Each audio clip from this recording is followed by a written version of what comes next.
लाएंगे अखिलेश इस बार पीढ़ी सरकार, लाएंगे अखिलेश इस बार पीढ़ी सरकार। हमारे माननीय राष्ट्रीय अध्यक्ष जी को विचारों को, समाजवादी पार्टी को विचार को मानते हुए हमारे पार्टी में आए और माननीय राष्ट्रीय अध्यक्ष जी को विचारधारा को और उनका सारे आंदोलन को देखते हुए जुटे।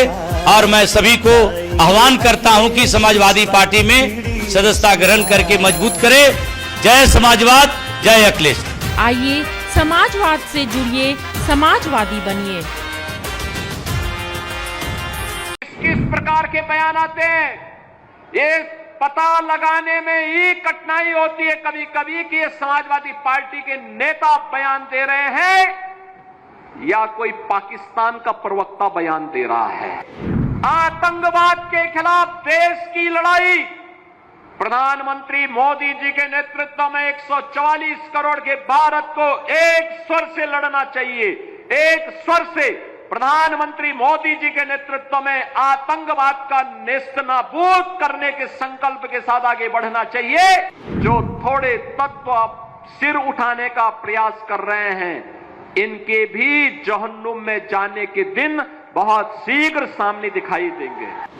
आपने देखा होगा जब 22 अप्रैल को पहलगांव में पर्यटकों पर हमला हुआ था, आतंकी हमला हुआ था, समाजवादी पार्टी के नेताओं के बयान किस किस प्रकार के बयान आते हैं, ये पता लगाने में ही कठिनाई होती है कभी कभी कि ये समाजवादी पार्टी के नेता बयान दे रहे हैं या कोई पाकिस्तान का प्रवक्ता बयान दे रहा है। ये पता लगाने में ही कठिनाई हो जा रही है। आपने कल समाजवादी पार्टी के एक पदाधिकारी का मुंबई में दिया गया बयान देखा होगा। इससे पहले कानपुर का एक नौजवान अपने परिवार के साथ गया था पहलगांव, स्वर्गीय शुभम द्विवेदी की निर्मम हत्या कर दी गई।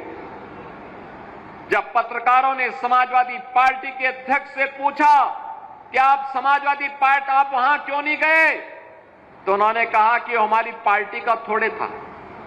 कितना दुर्भाग्यपूर्ण और शर्मनाक बयान है। बहनों और भाइयों, देश की संवेदना होनी चाहिए अपने नागरिकों पर। पूरा देश पार्टी लाइन से ऊपर उठ करके एक साथ इस घटना की निंदा कर रहा है और समाजवादी पार्टी के लोग इस प्रकार का दुर्भाग्यपूर्ण बयान देते हैं, इस प्रकार का दुर्भाग्यपूर्ण बयान देते हैं।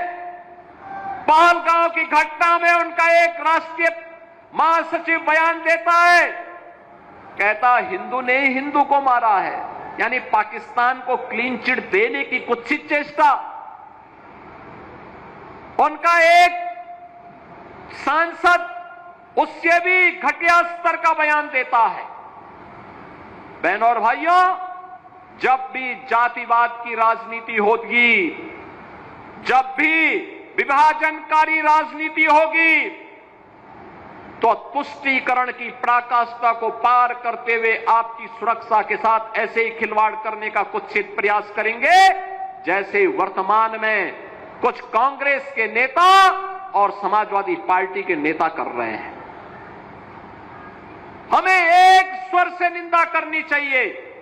आतंकवाद के खिलाफ देश की लड़ाई प्रधानमंत्री मोदी जी के नेतृत्व में 144 करोड़ के भारत को एक स्वर से लड़ना चाहिए।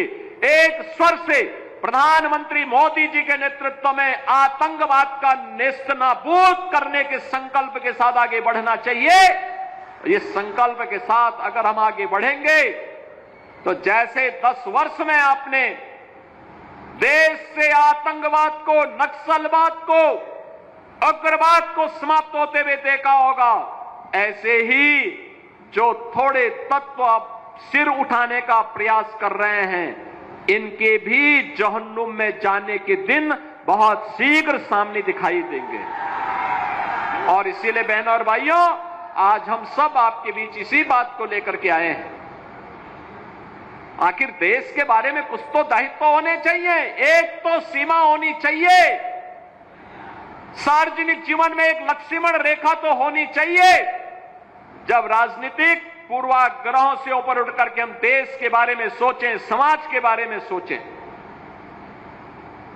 जनता जनार्दन के बारे में सोचें, लेकिन उस संकुचित सोच के साथ कार्य करने वाले लोगों से उम्मीद नहीं की जा सकती, उनसे ये उम्मीद नहीं की जा सकती।